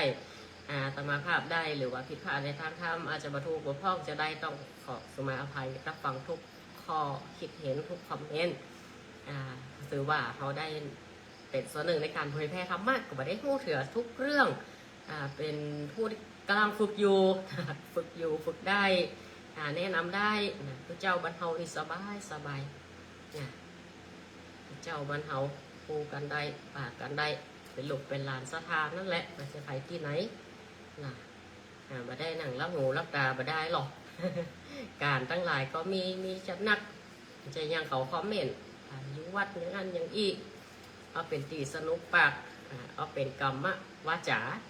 ในทำกรรมวาจาที่จริงกรรมวาจานี่เปิ่นสอนชัดดีนะสักวันจะเอามาเตะพอเนาะกรรมวาจาเป็นกรรมตั้งการพูดเท็จพูดปดส่อเสียดคำหยาบเพ้อเจ้อพูดเท่อร้ายโดยเฉพาะถ้าเจาะจงบุคคลไปเลยอีเนาะมันเกิดยังเป็นข้าวกันนี่พี่เท่ากับว่าไปตามพิษได้จะบดินเมารวมในศาสนาเฮาน้ำทำคำสอนพระพุทธเจ้าเป็นสั่งขยานามาตั้งแต่ไหนแต่ไรแล้วถือว่าเป็นหลักปฏิบัติอันนี้แน่นอนทันทีแล้วก็มันจะว่าบดีเมารวมป่าตายตัวเดียวมันเหม็นถึงข้องเขาก็แยกเอาชาวพุทธก็คือผู้ตีประดับประดาประกอบไปด้วยศีลสมาธิปัญญากรอบของพระพุทธศาสนามี3กรอบเนี่ยบ่ฮึ่งออกนอกหลู่นอกทางตีจะบ่ฮึ่งออกนอกหลู่นอกทางเรื่องของศีลเรื่องของการปฏิบัติกายฝึกหัดกายวาจาเรื่องของจิตใจนี่เป็นเรื่องของสมาธิเนาะสมาธิการฝึกการรู้การฝึกปฏิบัติการข่มกิเลสต่างๆนี่เป็นเรื่องของสมาธิและปัญญาพิจารณาเห็นธรรมทนต่ออำนาจแห่งกิเลสรู้แจ้งเห็นจริงชาวพุทธของเฮาก็ฝึกหุ้มกับคนใดตีฟังธรรมมันอะไรจะเกิดขึ้นก็ย่อมบัสะทกสะท้านสะเทือนถึงแม้มันจะปืดออกไปเป็นเกิงมันก็ช่างมันเติบต่อศรัทธาญาติโยมก็มันเป็นเหตุเนี้ย สถาแต่ว่าการฮื้อร้ายนี่ก็สำคัญนะฮื้อร้ายศาสนาฮื้อร้ายอันนั้นเขาก็ต้องแยกแยะเนาะข่าวปัจจุบันข่าวดีๆก็บ่มีไผเอาลงต่อใดนักข่าวผู้เจ้าไปแผงหลังคาไปจุ่ยน้ำท่วมน้ำเลยบ่หันมีไผเอาไปลงข่าวหน้า1หน้า2ข่าวสำนักนั้นสำนักนี้บัดล่ำค่อยมีต่อใดพอแม่เขาก็แยกแยะเอากันเอาศรัทธาญาติโยมวัดวาอารามก็สร้างด้วยอย่างก็สร้างด้วยพละกำลังทรัพย์ของพ่อแม่หลวงป้านาอาญาติโยมเขานั่นทั้งหมดเมื่อเขาสร้างแล้วเขาต้องทำนุบำรุงรักษาเพื่อการคอยประทำประทาวัดวาอารามเช่นดังเดิมถ้ามันเสียไปน้อยก็เบื่อใจเอาไปเหมารวมกิ่งไม้ใดมันแห้งมันบดีแมงควันแมงจีก็ตัดกิ่งนั่นฝ่าเนี่ยกิ่งจะว่าจะบ่เฮือห่มเฮือเงาไม่ได้จะออกหน่วยออกผลมาได้แต่ลูกพระลูกเนรเขาก็มีพระสงฆ์องค์เจ้าเขาก็มีลูกหลานเขาทั้งนั้นที่เข้ามาบวชบางคนนี่ได้ทีแล้วก็จะเอามาเป็นเอามาส่อเสียดเอามาเอากรรมต่างๆมาส่อเสียดยุแยงกับแข่งรั่วมันเป็นเหตุนี้ญาติโยมศรัทธาเขาอยู่ถ้อยทีถ้อยอาศัยบ้านเฮาภาคเหนือเฮานี่โอ้ดีนะบ้านเฮานี่มีอย่างก็อู้กันได้สู้กันไปทิศประวัติทิศอันใดที่แนะนำตักเตือนกันได้แนะนำตักเตือนกันไปเนาะญาติโยมแสดงความคิดความเห็นในอย่างกันได้เนอะตอนนี้ก็จะเปิดสายหน้าไม้เพื่อท่านตั้งหลายได้โทรศัพท์เข้ามาในรายการธรรมะบันเทิงใจที่0963458026อนุโมทนาโยมแม่อุไรวันสันติการโยมแม่ฮับฟังผ่านทางไลฟ์สดโอ้หลายผู้หลายท่านเนอะมาเดียวนี้เนาะอยู่นั่นก็ฮับฟังกันได้เนี่ยเขามีทุกอย่างข้อมูลข่าวสารอยู่ในมือถือเขาหมดมาเดียวนี้นะดีกับนี้เนี่ยบ่ดีกับนี้เนี่ยมันอยู่ที่ตัวบุคคลเขาหรอกบางคนนี่หุ่มไปตังดวงว่ะก็เข้าดวงกับกลุ่มได้หุ่มตั้งได้เขาก็เข้ากลุ่มนั่นน่ะกะชิ้นหูกับเขาแต่มันอยู่ที่ไหนอยู่ที่บุคคลคนนั้นน่ะจะเอาไปพอเรื่องอย่างมั่งพอข่าวสารสาระอย่างต่างๆบางคนก็โอ้กลุ่มขื่นสีขาวพอไปกีดไปการที่ทันที่นี่เปิดไปร่วมงานกันวันนี้ทุลุงจอมพอเปิดจัดงานเนออีน่ะก็ขอแสดงบุทิตาจิตโดยกับหลวงพ่อพระครูปฏิพันธ์ธรรมทินในการทำบุญอายุวัฒนมงคลโดยในวันนี้กับผมนั้นก็ไม่ได้ไป เพราะว่าติด2 อย่างนั่นแหละศรัทธาวันนี้นะก็ติดส่งน้ำพระประจำวันที่วัดสันติการามห้องนอดก็ในเขตตำบลเดียวกันเนาะก็แล้วก็มีงานเขาดำที่บ้านตัวเสียวันนี้อีน่ะก็เลยอย่างไรตั้งส่งเขาก็ดีไปตั้งบ้านเขาก็ดีเอาก็ดีช่วยเพื่อคูณกันก็เลยแบ่งกันคนเกินกลางอีน่ะไปห่วมแล้วก็อันนี้ปิกมาทำพิธีตอนเตี้ยงศรัทธาญาติโยมเขาอยู่ด้วยการเป็นสังคมนี่เขาก็ขยับขยายหากันนะเนาะศรัทธาเจริญปอนสวัสดีจ้าสันตลัดเจ้าแม่ฟังโยโอ้แม่วิเฮือนเนาะเจ้าจะเขียนดีเนออนุโมทนาแม่อุ้ยตอนแรกไม่จำตอนแรกไม่ฟังจะจำจะฟังโอ้ตั้งพูดฟ้ากันมาแต่อ๋อตั้งเพนี่มืดโยแต่ก็ตกยั่งแม่วันนี้นะเดี๋ยวแดดเดี๋ยวตกนั่นแหละจ้ะอนุโมทนาเนอะสาธุแม่รักษาสุขภาพโดยอนุโมทนาวันนี้ตู้ไม่เข้าค่ะวันนี้ตู้ไม่ได้เข้ารายการเตื้อโยมแม่ถ้าจะวันผูกก็เนอะแม่อุ้ยเนอะอนุโมทนาสาธุสายต่อไปแม่ไล่สันทรายเวียงป่าเป้าอันอาจารย์อันนี้ไหนทุเจ้าใหม่ติธุระวันนี้ขอขึ้นไปห่วมกันสวดมนต์ทำวัดแม่วันนี้วันอาธมีบูชาเนาะเดี๋ยวแล้วนี่ก็ไหวไปพอเอียงพอบอกไฟดอกของหนอดนะเนี่ยมันแข่งบอกไฟแต่งจ้างก็หุมพร้อมได้กำลังบอกขยมมาตัดเกียนี้ด้วยเจ้าอนุโมทนาโยมแม่ไม่ไรสาธุติดวันนะเหมือนเหมือนกันนะอันนี้กินยาฆ่าเชื้อได้3-4 วันวันนั้นก็ว่าจะไปวัดแน่2-3 วันแล้วเนี่ยแม่วันนั้นก็ไปคลินิกได้กินยาฆ่าเชื้อได้มา3-4 วันละก่อนยังแฟนจะเป็นกังโกนมาละนะ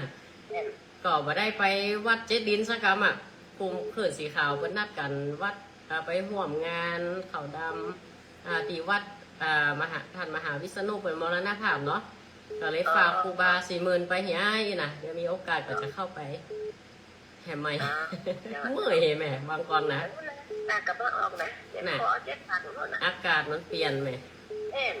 เจ้า อย่างไรก็ได้อะเนาะ แต่ดูเจ้าไม่ได้ไปไหนกันกันเนี่ยเห็นว่าเป็นไอ้ รัก เจ้า ษาสุขภาพก่อนเนอะแม่เนอะ อ้าวเจ้าไว้สาเจ้า อนุโมทนาเจริญปอนสายต่อไปธรรมะสวัสดีเนอะ ไว้สาเจ้าค่ะพระครู เจริญพรแม่เอ้ยจากวังเหนือเนาะ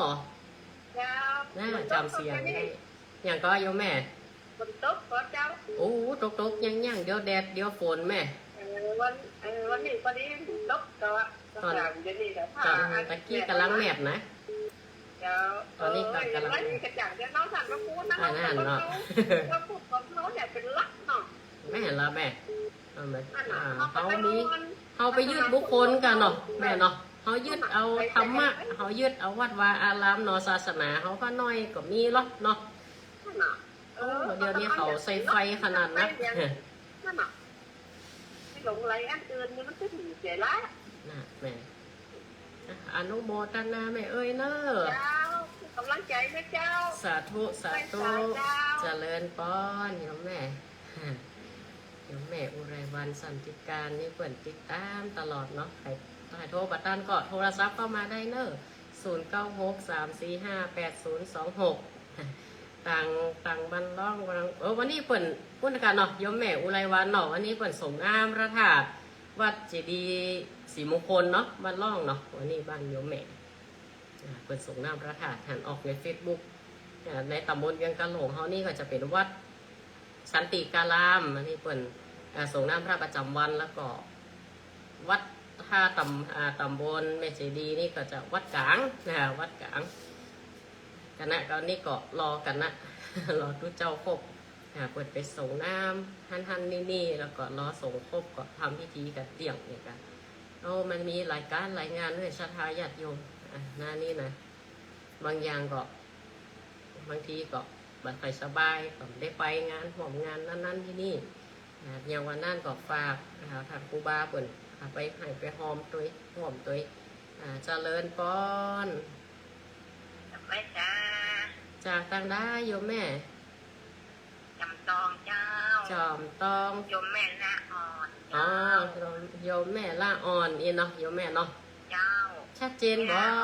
ใจฟังนี่เด้อมัตตะกี้ไม่ได้ฟังตาเขาไปอ่างไปแล้ว ฝ้าห้องเนาะตั้งที่กำลังแมบได้น้อยอยู่ เจ้า จะไม่พอของแข่งกับไฟนะกำเดียวนี่นะผมพูดว่าบอกไหนจะชดของพูดนี่ ฝนตกเนี่ยเนาะ มันตั้งพูดมาหอบโอ้โหไม่เคยนี่เนี่ย ถ้าจะตกไม่คืนยังแฟนน้อยถ้าตกไปวันนะบางเถื่อเนี่ยการเนี่ยงาน โต เต็ม มาได้ดีกับมันทะล่ำเริ่มมันมาม่วน เอาม่วน มัน นะ มากเยอะมากเยอะ โอ้ยได้ซ่อมหลังคาอยู่นี่แม่ ดูการจอดเนี่ยไม่ได้ดูแล้วไปปวดไปลงเนี่ย อ๋อเนี่ยหน้าฟ้าหน้าฝนเนาะเดี๋ยวแม่รักษาสุขภาพแล้วก็มันสำรวจบ้านจองของงานแล้วก็ตลอดถึงกิ่งไม่ตอกไปเนอะมันหาน นั่นตลอดจะเป็นอันเป็นวัดนะ โอ้กำลังหายใหม่แม่กำลังว่าน่ะกินยาฆ่าเชื้อได้สัก4-5 วันหมดละยาฆ่าเชื้อหมดละก็ ก็แม่ก็เป็นมันก็ละบ้านก็ออกหาออก เสียงลูกออกผู้ดังเลยโยมแม่แต่ ย่า นั่นน่ะ อากาศมันอย่างไรกับโบ อากาศมันเปลี่ยนร่างกายปั๊บบัดตันก็ว่าวันนั้นจะไปห่วมที่วัดเจลินไปเปิ่นอะกะไม่ได้ไปอย่างเอาละแรงนั่นไปคลินิกก่อน มัน หน้า ร้อ นะ นมันนะร้อนมันบูบว่าไปกินอะไรกับโบใจกันต้องกันแท้กันต้องกันแท้ มันร้อนหนาวนะโยมแม่อากาศมันเปลี่ยน ร้อน เลย หนาว รักษาสุขภาพกันเนาะแม่น่ะอนุโมทนาโยมแม่ ไว้หลวงไปแล้วแล้วก็โล่งใจละไว้หลวงคนโตแต่ก็เป็นผมโมนโตดีๆกับม่วงจะไปลมจะไปฟ้าเปียกน่ะ นั่น โตดีว่าเป็นน้ำแค่นั้นเทวดาผมน้ำมนต์ ครับเอามีป้อยหลวงกับโยมแม่ เจ้า พอแนมบอกเขาจะไปเปิดเพลงล้มปัดตึงเนอะถ้าเรียกป้อยหลวงโบสถ์ประจันก็เอี้ยนะในย่างไปจะเป็นชั่วโมงอ่ะ มีลำโบงเนาะ คืนสุดท้ายนี่เนี่ย นั่นนะกะ คืนมาที่15ไม่คืนนี่คืนสุดท้ายมีลำโพงเข้า น่ะ ร้องมาจนฝนตกอันตักฝนไปอย่างกัน ย้อนเพลงล้มปัดตึงนะกะได้ย่างกันไปชั่วโมงว่ะกลัวมันจับย่างอ่ะ ทีจะออกไปตกน้ำเอ้ยจังน้อยมันน้ำเอ้ยดูละอ่อนเขาแล้วก่อน อนุโมทนาโยมแม่เนอะรักษาสุขภาพด้วยสาธุ ไม่ สา ได้ ธุ แม่ฟังสุดผู้องค์ละม่วนอกมันใจ อนุโมทนา ไม่ได้ฟังเขาบอกม่วนง้อมที่ไหนกับผม สาธุโยมแม่ จ้าสาธุจ้าสาธุขออนุ ให้ตีเป็นวัดเป็นเหมยวางนี้นะก็อาการมันเปลี่ยนเนาะอยากไปห้องว่าถาดนั้นแบบสามัคคีกันซะท้าบางเตือเป็นห้องว่าไฟในร่างกาย ไฟยังร่างกายให้ทรงอยู่กับไฟอุณหภูมิมันเนาะถาดของเราเนี่ยมันปรุงด้วยถาดตั้งหลายเนี่ยกะดินน้ำไฟลมเนี่ยถ้าถาดใดถาดหนึ่งมันล่ำเปิ่นหรือมันน้อยแล้วเปิ่นมันก็มีผลต่อสุขภาพร่างกายทั้งจิตใจทั้งอะไรอย่างแต่ยังถาดไฟนักล่ำไปก็เมื่อยก็ไข้มันหนาวมันสั่นล่ำไปก็เป็นวัดเป็นไอทำแล้วมันบัดจีรังยั่งยืนซักอย่างเราก็พิจารณาแป๊ะเอาเลยปวดเมื่อยเข้าเมื่อยอะกะต้องไปสนใจมันเอาจิตใจเงาเพื่อเข้มแข็งเป็นปอเป็นหมอกก็หน้าฝนนี่ก่อนระมัดระวังเนอะบอกโอ้ยแม่โอ้ยญาติโยมเขาลูกน้ำลุงลายยุงนี่นะมันสำรวจความมอความหายความมอความหายจริงความน้ำขีนนะซอฝาปิดเธอมิชิดความมาอย่างที่หน้ามันขังเขาไม่ได้ใจประโยชน์มันสำรวจตัวตาไข่เหลือดออกไข่สักปะหนึ่งชิดโป่งชิดกาวมันจะมาตังโดยหน้าฝนเนี่ยโรคเกี่ยวกับมาโดยอาหารก็ดีเนาะโรคมาโดยอาหารหน้าฝนนี่ระวังแต้ๆนะสถาญาติโยมไปไหนเนาะจะไปเดินวยจะไปอย่างลูกวยหนังเร็วไปก้อยลูกไปก้อยอย่างเขาก็พยายามเอาอย่าบ่ต้องไปเห่งไปฝั่งมันหน้านี่มันมื่นมันผลิตผลาดมาโอ้มันจะยุ่งมันจะเป็นปัญหาใหญ่ไปก้อยลูกไปอย่างอันใดที่ก้อยได้วางได้ก็วางได้อย่างขี้โกงไว้ย่างได้ย่าง เดี๋ยวให้ลูกเพื่อนหลานเขาจัดการมันจะเมื่อยจะไข้นะเนาะสถานที่เขาไม่ห่วงเนอะหน้าฝนนี่ก่อนเรื่องวัดเรื่องไอเรื่องไข้เนี่ยเป็นก็หักษากันไปมันไปหาหมอเอายุกยาไปกินตามที่เพิ่นแนะนำนะ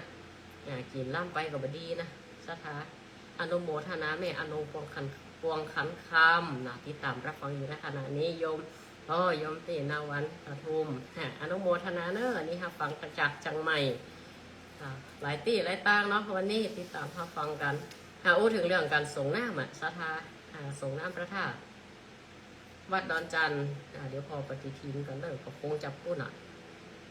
ก็เป็นประเพณียึดเป็นประเพณีเอาใจเย็นๆสถาเขายึดเป็นประเพณีออกวาสามาใดว่าเนอเดือนตุลานะถ้าจำมาพิษวันที่12นะปีนี้นะจะประชุมกรรมการเขาจะลวดสลากเพราะวัดนี้มติว่ากินสลากปีเว้น2 ปีถ้าเว้น2 ปีแล้วปีสลากเตือเขาว่าจะจัดพร้อมเดียวกันถึงส่งน้ำถึงอย่างศรัทธาต่างบ้านมากก็ได้ถึงงานบุญถึง2 อย่างถึงหอมสลากกระพัดโดยก็ได้ถึงส่งน้ำพระธาตุโดยปู่เจ้าพระธาตุโฮมผ้าพระธาตุเจ็ดทรัพย์เรียบร้อยในวันเดียวนี่นะวันที่12ก็มีความเปลี่ยนแปลงหรือว่ากำหนดการแน่ชัดแน่นอนจะใดก็จะแจ้งญาติโยมเพื่อนสีขาวเขาโดยทางนั้นทางนี้นะวัดวาอารามพระอุปธรรมพุทธาโดยเฉพาะสิ่งที่วัดสถาวรวัตถุที่เขาพึ่งหล่ำตามสร้างแปลงกันมาก็ดูแลอุปถากบูรณะเพื่อดีมันเอาใจใส่มันสวดมนต์ปฏิบัติธรรมต่างห้องเนี่ยบอกไฝ่มากเปิดประกาศมาสวดมนต์ทำวัดบอกไฝ่ก็ได้น้ำได้ผ่องอันนี้ผ่องมาด้วยประกาศได้บอกว่าแต่ถ้าเฮามันสวดมนต์อย่างที่เฮามีแล้วเนี่ยในวัดวารามเป็นใจกลางบ้านเฮาสวดมนต์ไปเพิ่มสีเพิ่มเดชเพิ่มมูลละอันใดที่มันจะเจริญกับบ้านจักจองกับจอง มันก็จะช่วยให้เขาอยู่ห่มเย็นเป็นสุขอย่างพระบรมสารีริกธาตุเนี่ยเขาอัญเชิญมาประดิษฐานเป็นพระธาตุเจดีย์เนี่ยเปิดยังมีประเพณีส่งน้ำเปรียบเสมือนพระพุทธองค์ยังทรงมีพระชนอยู่ก็เปิดก็เฮือปฏิบัติบูชาจะเอียดก็เพราะว่าอย่างก็บอกเฮือเขาได้ละได้ลืมหีดห้อยต่างๆห่มผ้าพระเจ้าห่มผ้าพระธาตุก็เพื่อความเคารพเหมือนเปิดยังมีพระชนอยู่อุปถัมภ์ประทานเฮาอย่างใดเฮาก็ต้องหาสิ่งที่เขาเคารพนับถือจะอั้นอย่างใส่เข้าพระมังผ่องก็ว่าใส่ไปทำไมพระพุทธเจ้าปรินิพพานไปนานแล้วเนี่ยเปิดไปหูก็ชาวพุทธโดยเฉพาะคนเหนือเฮาเนาะศรัทธาญาติโยมเนี่ยอย่างเป็นเฮือมันเน้นอกเน้นใจใส่เข้าพระทำไปเถอะมันได้เดือดร้อนร้อนใจไผเนาะถ้าคิดเห็นมุมหนึ่งนะสุดๆนี่นะแต่ว่าเขาปฏิบัติก็เพื่อว่าเขาเคารพสิ่งใดเขาฮักตัวเขาใดหรือสิ่งที่เขาเคารพเหมือนพ่อแม่ปู่ย่าตายายเขาอย่างใดเขาก็อยากปฏิบัติเพื่อนเหมือนเขาฮักตัวเก่าฮักพ่อแม่ปู่ย่าตายายเขางานขณะที่พระพุทธธรรมพระสงฆ์เป็นรัตนะตั้งสามเนี่ยเพื่อนคนกี่รุ่นกี่สมัยมาเพื่อนยกเพื่อเอาไว้เหนือหัวเขาก็เปรียบเสมือนเพื่อนยังมีพระชนอยู่เคารพในสัจธรรมเคารพในคุณของเพื่อนพระบริสุทธิ์ที่คุณมหากรุณาธิคุณปัญญาที่คุณมีการใส่เข้าหิ้งพระและแถมยางเป็นกุศโลบายให้เราอ่อนได้ลูกเจ้าใส่เข้าพระก่อนเขาจะกินใจอย่างเขามันเตือนตัวเขาแต่หลอกเขาใส่เข้าพระในบ้านเขาหรือย่างพ่อแม่ได้กินก็นี่เป็นจะอีเพื่อได้ลูกเจ้าลูกฝ่ายไปอยู่บางเกือบเป็นแรงงานอยู่บ้านสามีไปอยู่บ้านภรรยาการประพฤติปฏิบัติต่อปู่ย่าตายายพ่อแม่ของแถมฝ่ายหนึ่งแต่ละฝ่ายนั่นก็ปฏิบัติดูแลกันซึ่งกันและกันเกื้อกูลกันในครอบครัวเกิดความเจริญก้าวหน้าอันนี้เป็นกุศโลบายไปในตัวโดยก็เหมือนกับเขาห่มผ้าพระธาตุห่มผ้าอย่างเรียกวัดวารามวิหารเจอกันทำนุบำรุงพัฒนาในบรรลุมันเสียนี่นะเจ้าว่าการป้ากันมาสวดมนต์เทวดาเป็นก็คอยรักษาไม่ใช่ว่ามันมีอย่างรักษาเทวดาเชื่อว่าเขาคนเหนือเขาเปิดถือกันจะอี้มาเป็นประเพณีมาเขาก็ยึดตามนั่นญาติโยมเพื่อเกิดความสมัครสมานสามัคคีโอ้ตอนนี้ก็เวลา 19:55 นาทีห้าแถมซ้ายนึงเนาะเจริญปอนฟังอยู่เด้อฟังอยู่เนาะตั้งใดฮะบกขอนะมันบกขอโยมก็สมควรเนาะอนุโมทนาเนาะเพราะว่าเดี๋ยวนี้เฮ็ดคอมคิด300นะนี่นะกำลังเอาไซตวงย่อมเข้าวัดเดือนะบอกต้องขาวเนาะประจันบอกเข้าเดือเขาก็ตกนะวันนี้นะกะโอ้วันพุกโยมก็สมควรจะเอามาใส่ก็ได้เนาะดักไว้น้ำวัดนี่นะวันเดย์เนาะเดี๋ยววันเดย์เนาะเดี๋ยวนี้ไม่ไรสบายเขาไม่ไรปิดวัดที่เขาปิดวัดมาได้มันมียังวัดนี่ว่าปิดจำตึ้งว่าปิดจำบุญนี่เวลาเนี่ยเพิ่นจะลาออกละอำเภอปิดวัดสบายดีละอนุโมทนาเนอะก็สมควรสาธุเจริญพรเอาเฮ็ดทอปิด300อีกฝนตกหาเดียวมื้นตาบ่อย่ามาวุ่ยบัดนี้เด้อตั้งอื่นเพิ่นออกกันตั้งบนดอยน้องบนดอยอย่าเพิ่นเอามาขายมันออกแล้วหรอกตั้งเพ่บะหันกำเตือเนอะตั้งบ้านเฮาเพ่บะหันกำเตือมันเปลี่ยนจะได้บ่ฮอดปีนี้เฮ็ดทอบหน้าตามันปีนี้นะเปลี่ยนได้โหแต่แมงนั่นนี่ปีนี้เข้าวัดละแมงที่เขาเก็บกันนั่นนะเปิ่นกำลังบ่ได้ก็พื้ปีก็หยุ่มบนเข้าวัดแล้วนะนั่นหันละยังกะเฮ็ดทอบเนี่ยยังได้ปองปีปองเดือนกับเตือว่าเล่นกันไปเนี่ยสถาไปถือสาวเต้เอาหวานเนออันใดตีเป็นสาระกอดยืดเอาอันใดตีเป็นเปลือกก็ฟังเรากว้างเนี้ยสถาธรรมะบันเทิงใจเนาะมันเกิดก็สอดแทรกพอคิดสาระเจสาระของก็มีอีต่อก็เลือกเฟ้นคนห้องว่าธรรมะวิจยะการเลือกเฟ้นเอาธรรมะเลือกเฟ้นธรรมะทีนี้ก็จะบรรยายธรรมมาก็พอสมควรแก่เวลาแล้วเวลาก็โมดลงอนุโมทนาทุกท่านที่ได้ติดตามรับฟังรายการธรรมะบันเทิงใจตั้งแต่ต้นชั่วโมงเป็นต้นมา18:10 นาทีจนถึงเวลา2 ทุ่มพรุ่งนี้อาตมาภาพก็จะได้นำพระธรรมเทศนาในช่วงของการเทศธรรมพื้นเมือง จะเป็นเรื่องหยังสถาญาติโยมก็ติดตามภาพฟังการเนอร์วันพุธเวลาเดิม 18:10 นาทีรายการธรรมะบันเทิงใจตามสโลแกนฟังสบายสบายสไตล์ชิลๆนะบูชากันไปบูชาสัพเพเหระในรายการธรรมะท้ายที่สุดนี้ขออวยพรให้ญาติโยมทุกท่านอยู่ดีมีสุขเป็นการกุโคกุคนรักษาสุขภาพกันโดยขอท่านเจริญด้วยอายุวันนะสุขภาละปฏิภาณธนสารสมบัติตึกกาขอได้เงินได้ทองสมกรรมกรรมผาธนาเห็นพ่ออุ้ยแม่อุ้ยญาติโยมทุกผู้ทุกท่านได้เป็นพ่อเลี้ยงแม่เลี้ยงกันในเร็ววันโดยการทำนุบำรุงพุทธศาสนาต่อไป แต่เราถึงขออย่างเดียวเนาะปีผาตนาก็ขอให้มีดวงพญาปัญญารู้แจ้งทะลุถึงในธรรมทั้งหลายเพื่อพญามันหม้อถึงพร้อมด้วยตาลถึงพร้อมด้วยศีลถึงพร้อมด้วยภาวนาเพื่อให้เกิดศีลสมาธิปัญญาเกิดขึ้นในตัวของเราขอความอำนวยอวยพรความโชคดีจงมีแก่ท่านทั้งหลายการแสดงพระธรรมเทศนาพอสมควรแก่เวลาขอยุติลงไว้เพียงเท่านี้เจริญปอนเนอร์ธรรมะสวัสดี